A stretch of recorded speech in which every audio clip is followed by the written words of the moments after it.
Thank you, Board President London.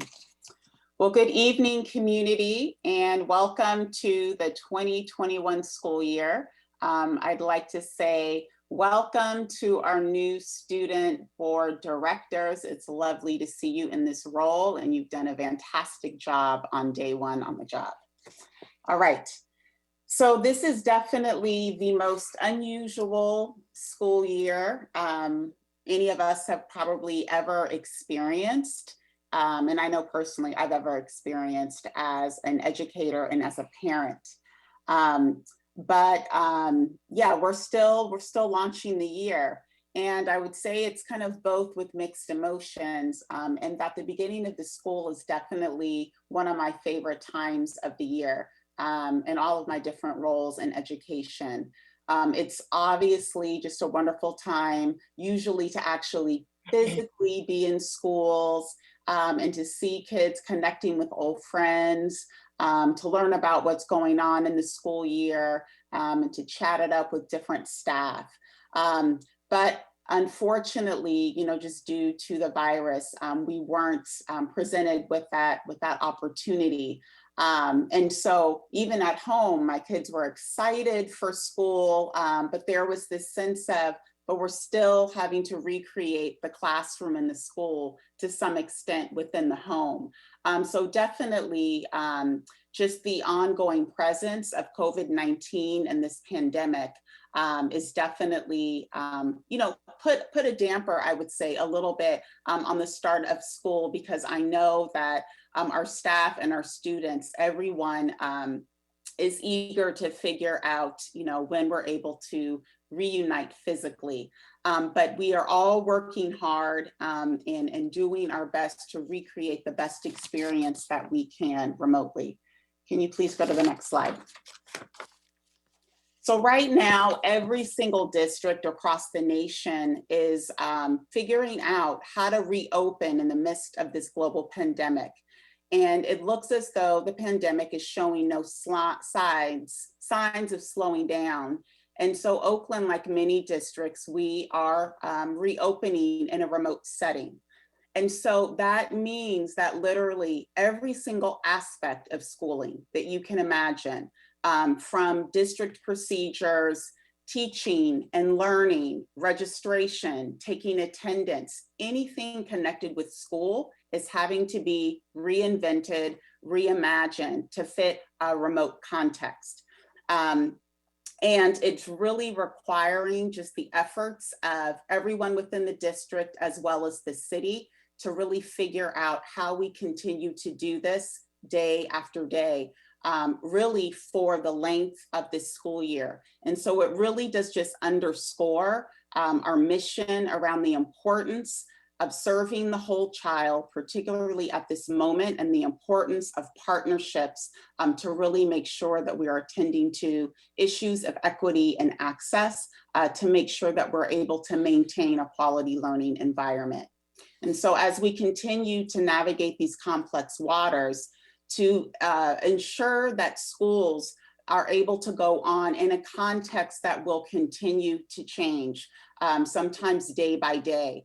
We know as we work through this year that we will hit road bumps, that we will have setbacks at times and challenges. That we know for sure. But we also know that we are going to discover new things and have aha moments in order to adjust how we do business in this world of learning that will push us forward. And so we will continue to embrace a level of adaptability as we continue to move forward for the entire school year. Next slide, please. So again, I want to bring our attention back to this slide because our context is changing, but our attention to the 4 S's will remain the same, and it will continue to shape and guide our decision-making around schooling for the remainder of the school year. Our commitment to science, safety, staff support, and student learning will remain paramount while we're in distance learning or whatever shape or form schooling will take during this school year. Next slide, please. So I want to have my staff speak in a little bit, but I just wanted to say that the reopening of school, particularly for this year, usually every year, it's a huge task, but I would describe this year more as putting together a gigantic Rubik's Cube.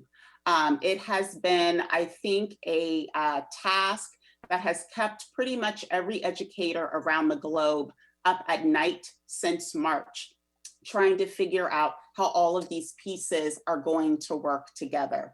And I know that while we have made significant progress, there is still much to do to improve the experience for students and for families. And that is the commitment of every single educator in Oakland to continue to work every day to really figure out the learning experience in a remote environment. And so before I pass it on to some of our district leaders who are going to give some updates around our Start Strong plan, our device distribution, enrollment, registration, just some updates around staffing, I just want to take a few minutes to highlight some of our schools. Because I did have a chance to visit a couple of schools in person and drop in on many schools virtually. And so from East Oakland Pride, I was able to go visit the school before school started. And they managed to create a whole drive-through experience so that students and families could still have backpack giveaways, pick up their hotspots and devices for those who needed it. And many of the teachers spent much of their summer planning to figure out how to recreate the learning experience remotely. I want to shout out Fremont that was able to conduct 100% of their registration online, and they were able to reach out to all of their students. To Oakland Tech that engaged 80% of their students in the first 2 days. Life Academy that engaged 90% of their students for the first 2 days. McClymonds that had their teachers over the summer really looking at how to have engaging curriculum and began teaching the first day of school. And many, many more. I just received a text actually from the ICS community where attendance there ranged from 80% to 100% because of the work of the leadership and the admin team, parents, and community. And so again, we're excited about this year. There's a little bit of sadness because we are all still remote, but we are working to have this be the most exciting, creative, and unique school year that we possibly can for students. And I want to thank all of our parents for your continued patience, for your grace, and for your feedback and sharing what's working and what's not working. We are taking all of that information to continue to improve. So with that, I'm going to pass it over to our Deputy Chief of Talent, Tara Gard, who's just going to give us an update around staffing. And then we'll hear from our Chief Academic Officer, Dr. Sandra Aguilera. Tara. Thank you, Superintendent Johnson-Trammell. Good evening, board. I'm going to give you just a quick update on staffing. The Talent Division focused this year on, preparing our new employees, both teachers and classified staff, to get them ready and hired to start the school year strong. We were able to start and fill all of our open positions for teachers except for 5. So we did start with 5 vacancies in the beginning of the year. And those 5 we had actually coverage for, of course, while we still recruit and find, but we were able to shift our recruitment efforts remotely, our onboarding remotely, interviews, job fairs, all of that was done remotely, but with care to make sure we're bringing the right people in front of our kids. We also welcomed our new employees. We held an all-staff welcome for new hires, and our superintendent welcomed the employees and talked to everyone about the mission and the vision of the district. Raquel Jimenez talked with our new employees about OUSD being an anti-racist district. Justine Santos from CFJ also met with our new employees that day, and she talked about relationship-centered schools and the importance of relationships with our students. And then I ended it out with talk about wellness and our district values. We also provided new teachers with a new teacher playbook that was a collaboration with many departments in the district. So it was, even though this has been a tough transition, you know, we're very happy with how the new year started. So I now will pass it over to Dr. Aguilera. Thank you so much, Tara. Good evening, everyone. Next slide, please. Great, thank you so much. So hi, everyone. Sandra Aguilera, I'm the Chief Academic Officer. Welcome back to a new school year. I'm very excited to share the information that we have for you tonight to describe how we have responded to the COVID planning during the summer, and also the plans that we have implemented so far. Especially want to highlight the COVID the COVID-19 action team that did extensive planning all throughout the summer to create the guidance for our school sites. It was a team compiled of families, teachers, our custodial staff, our principals, and different important stakeholders in our community. They developed these plans that you're about to see. I will also just name that in a future meeting, we will be taking a look at the learning continuity and attendance plan.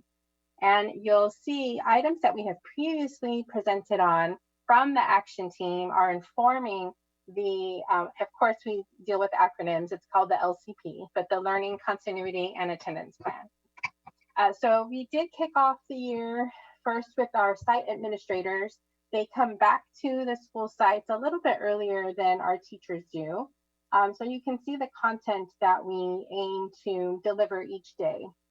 We really wanted to focus, especially on this change in policy around AB 77, SB 98, to think about ways for our teams to use policy to take an equity stance onto what is good instruction, what is good engagement for our students, and what is quality support for our families. We had equity conversations that were led by our Racial Justice, Equity, and Healing Task Force. They kicked off our day with sessions that were focused in on race, policy, and also the impacts of COVID-19. We also, the next day, were able to take our leaders through our Strong Start plan and really developing the why. Why is it that we're focused in this way? A large topic that we addressed was mitigating unfinished learning. So that is a result of our students ending school abruptly and thinking about the lack of access to in-person learning has delayed their learning. So our schools were developing their plans for how they would address unfinished learning. We focused in on serving special education students because from all of the feedback that we've been collecting, we've been noticing so many questions on how to serve our special education students well. So we decided to make that a topic from or during the Institute. And lastly, we did hone in on the CASEL roadmap to returning back to school. It is a focus on social and emotional learning and support for our leaders to think through with their staff on how to have families, their students, and staff come back to the school site, even though it's in a virtual setting. So you can just get a glimpse as to the focus we had during the Leadership Institute. Next slide, please. Coming back into the school year, we also had an opportunity to deliver professional development to our teachers. And so what you have before you is a list of specific training opportunities that were provided to our teachers. We focused in on literacy and new literacy platforms that we are using as a result of COVID-19. We did have to shift a lot of our instructional programming to the virtual setting. And so you'll see different programs that we're now implementing as a result. We definitely want to highlight that the Strong Start plans that we developed, they were created by a team of educators. 25 teachers across grade spans came together and developed this plan along with our central office staff. So the items that you're seeing before you is a result of their hard work during the summer. They put together these plans and then also indicated the professional learning that was necessary to support teachers. We've had good attendance during these sessions. They are offered in the afternoon, so as not to conflict with the instructional time for our students. Next slide, please. So the weekly goals from our Strong Start plan. We are now into week 1. Week 0 was about getting ready.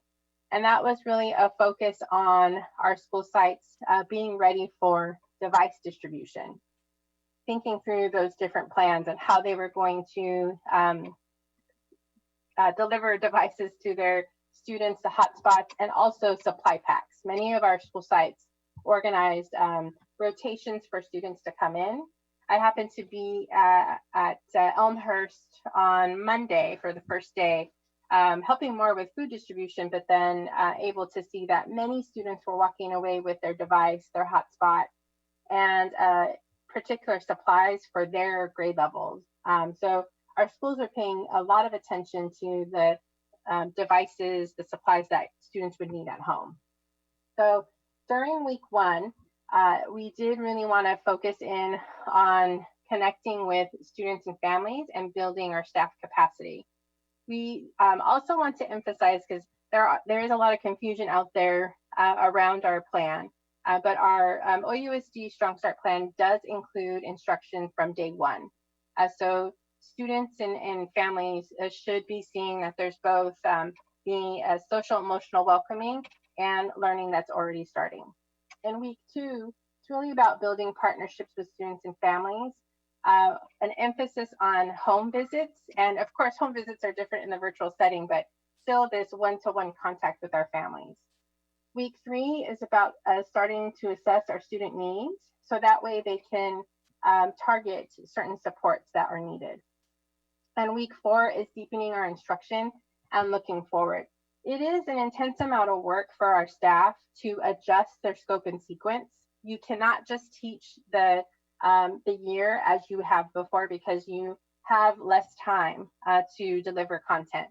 So it's not about necessarily this coverage model of our instructional program. It's about deciding what is really important and going deeper into those areas.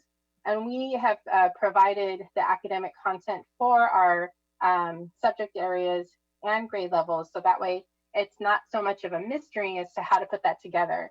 But of course, we also want teachers to use their professional judgment and the assessments of their students to know how to adjust what it is that we are providing. Next slide, please. So I did somewhat describe the Strong Start plans. I do want to just emphasize that all of this information is accessible on our website. There's both a COVID-19 page that you can find all this information on. There's also really more for our teachers. It's called Teacher Central. So all of the guidance that we're providing is on that website. Teachers by different grade spans can go in and find the list of both support and professional learning, and also the guidance that we're providing them. Sometimes it's often said that we leave out certain grade spans. So we made sure to have an early childhood focus, an elementary focus, and a secondary focus for our Strong Start plans. Next slide, please. Also, feedback that we received from our parents in the multiple surveys, from our students and from our staff, especially our teachers, was the need to hone in on a base instructional program. When we closed in March, it was a hodgepodge of the different programs. Different schools had invested in certain programs. We didn't have district-wide licenses, but some schools were using these programs and some were not. So with that feedback in mind, we have shifted to adopt base technology programs, and you can see by grade span the different programs that the central office is paying for in terms of licenses for school sites. A really important factor in all of this is the notion of participation. We will be using the different mechanisms from our platforms and from our student information system to track participation by students. The new legislation that has come out has stated that we must track the participation.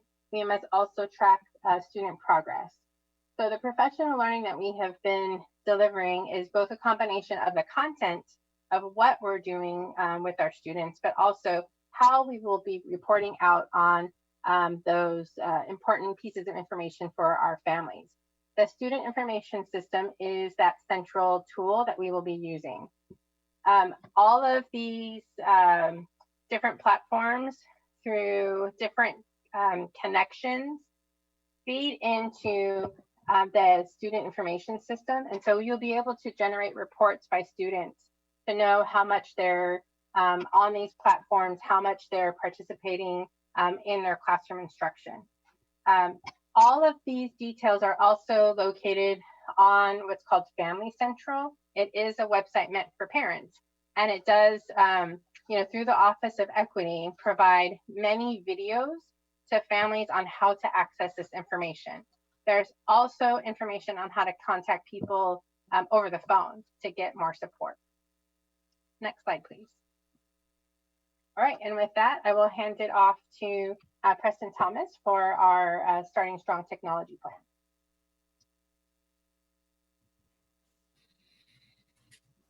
All right, good evening, board. I think Superintendent Johnson Trammell was going to start this with a few comments.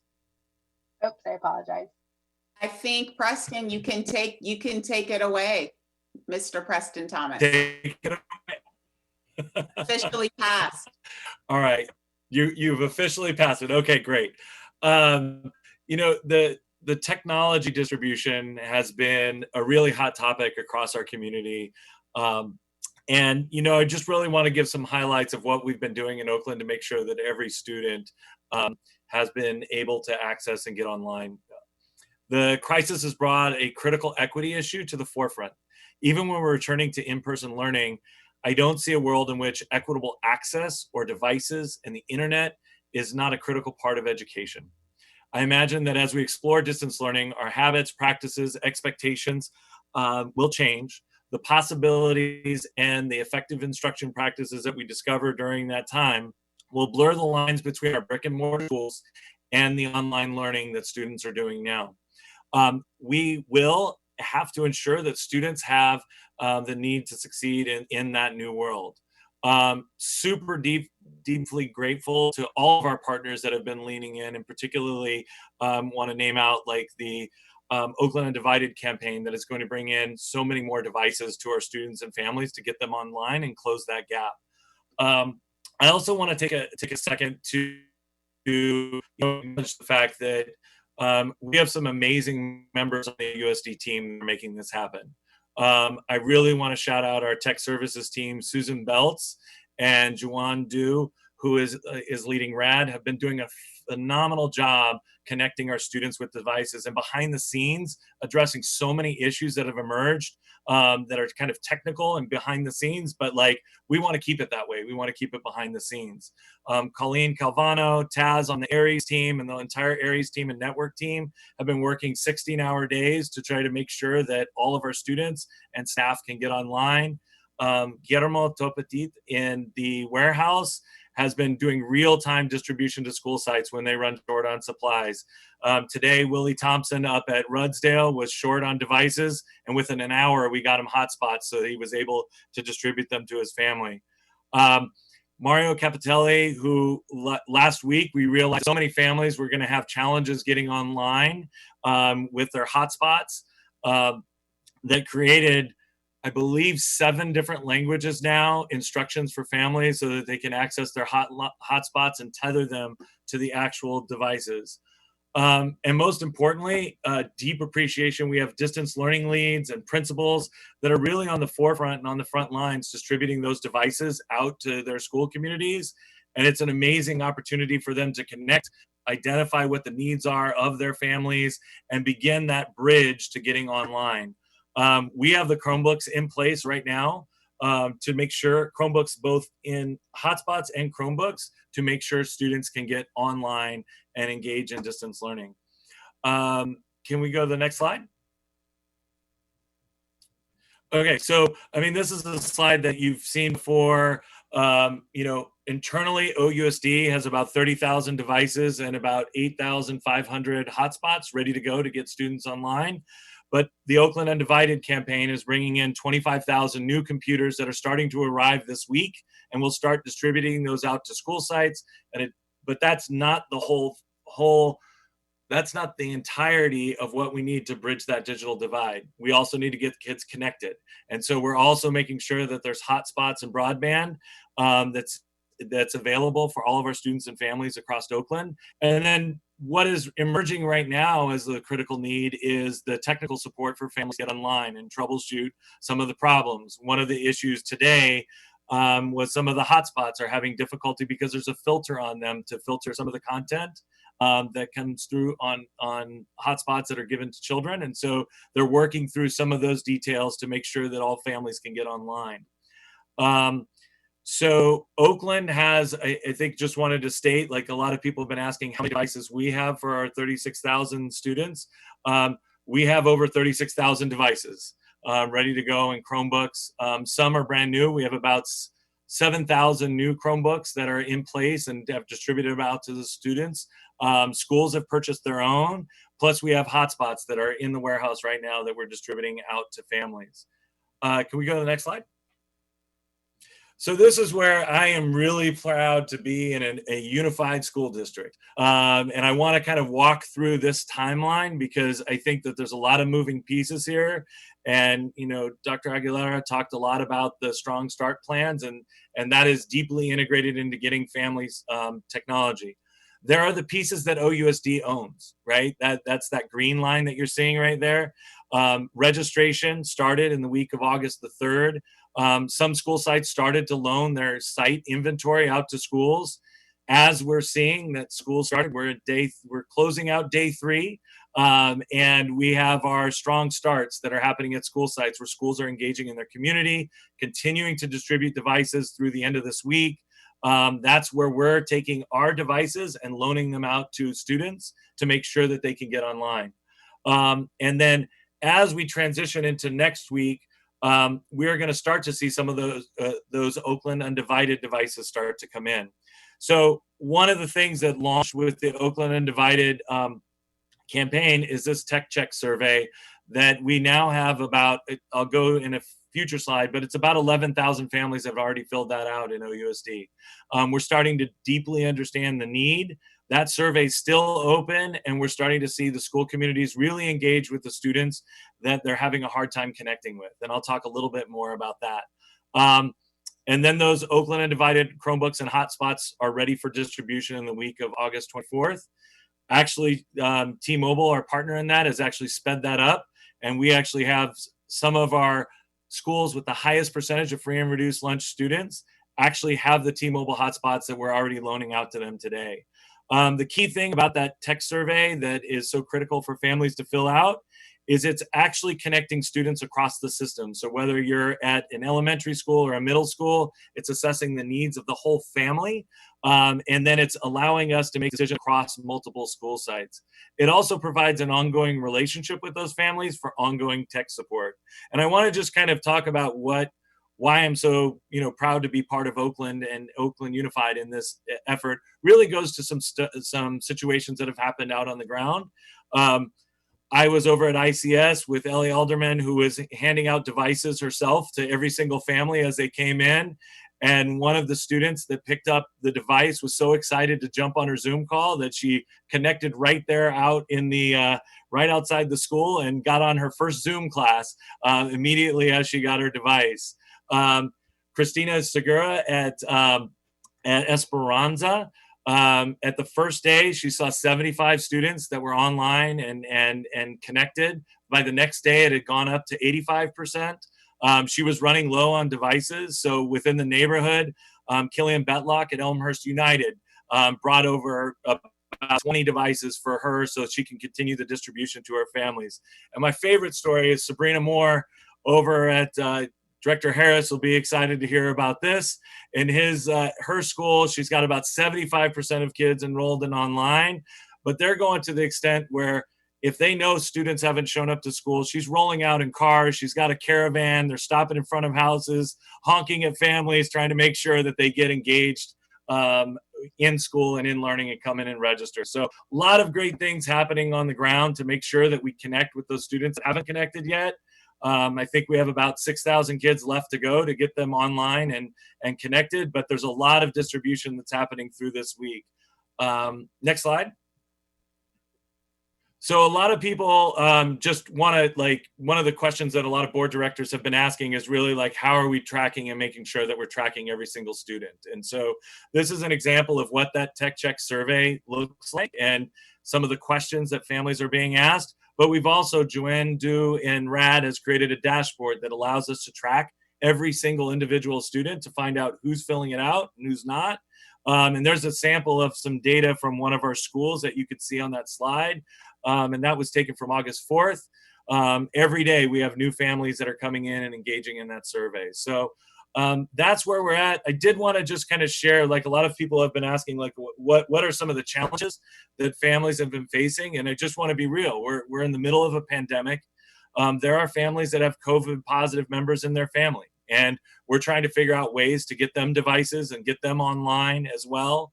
A lot of families have been destabilized or have lost their jobs and their cell phones may have been disconnected. So this is where all of that, work of being a full service community school really launches. And I'm just so proud of the work that all of our school sites and staff have been doing on the ground to make sure, whether it's a caravan or a phone call, or, they're out there trying to outreach to our families to make sure that they can get connected to their teachers and online. So I believe that's it, but I'm sure you all have some later on about the technology piece.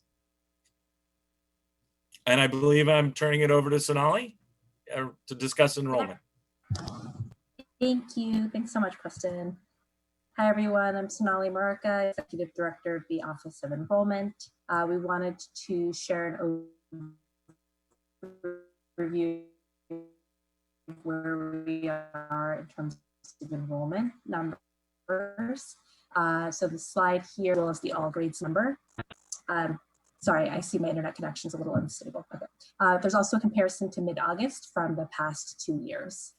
So I think these numbers show that we aren't seeing a huge decline in enrollment thus far, but we do obviously want to try to make up some ground in the coming weeks. I know that we've already made some good progress on our kindergarten numbers since this data was pulled from last week. These numbers will continue to fluctuate over the next few weeks as schools are both getting confirmations of students who are dropping, as well as we are also enrolling a number of new students every day. I also wanted to briefly mention some of the enrollment activities and strategies that have been ongoing. Our communications team has been doing significant outreach on social media, as well as directly to families. We opened the enrollment center in a very limited way this week to serve our more vulnerable families. So we had some good enrollment numbers come from there. And for our incoming grades, kindergarten 6th and 9th, we've been working with schools throughout summer to do outreach to students who had been in OUSD the prior year, but didn't yet have a confirmed assignment in OUSD for this year. And so that was some great work that a lot of our middle schools in particular were doing. I know there's been some interest in seeing the school level data that's underlying this. We were planning on sharing that next week once these numbers settle just a bit more. And with that, I will pass it over, I believe, to Dr. Aguilera to talk a little bit about attendance and how that's working. So we do want to point out the difference between attendance and participation. It is something that is specifically stated in the legislation that students have different ways to participate. So normally during in-person instruction, teachers would take attendance and report out by a certain time during the day. Most often it's like 9:30 in the morning, and then of course throughout the day for secondary schools. And that gives you a glimpse of what the attendance is like. But in this setting, there are different ways to show participation. You don't have to only present yourself in a live Zoom call. You can also communicate to your teacher through a phone. You can also demonstrate that you are participating in an online activity like our learning platforms that I discussed earlier. So for that reason, there are ways for teachers to clear an absence and not count it as an absence if a student was not on the Zoom. So it is different in terms of the way that we are tracking participation. Again, we're not doing this by hand like we did in March through the end of last year. We are doing this through our our student information system. At that point, when we know that students have not participated for 3 days, we do have to, from the legislation, implement specific interventions. That is all going to be documented within our ARIES information system. Again, we had hand or manual ways of doing that last year. And because ARIES couldn't shift the way that we needed it to immediately, we went to that system. And for that reason, we have developed over the summer the different key details that we need to be tracking in the information system. The key part of this will be that our teachers become familiar with using the different drop-down aspects of their attendance taking, and that is being supported through our professional learning. So just wanting to name that there is a different way of looking at participation. It is clearly defined, and we will need to support our staff in how to make that adjustment. All of this work is being led by our attendance office. They have been meeting with the state to go through and find out the different details, asking questions up front about how this information will be reported out. We are in the process of creating live dashboards, so that way you can see, the community can see our participation rates. Our research assessment and data department is working closely with Misha Karigasha, that's our attendance coordinator. They're also leading the efforts to implement interventions. We've developed a tiered system for intervening. They have led that professional learning with our principals, and will continue to provide those sessions to our teachers. You do have a little bit of a grace period to implement the different ways to track student progress and track their assignments. We have until the beginning of September to do that. And you will see the details of all of that planning and implementation in the learning continuity and attendance plan. So just wanting to name that it is slightly different, and our staff has had to shift the way that they normally do things, so that way we are following the legislation and also making sure that our students are engaged in learning. But there are different ways named in the legislation to be engaged.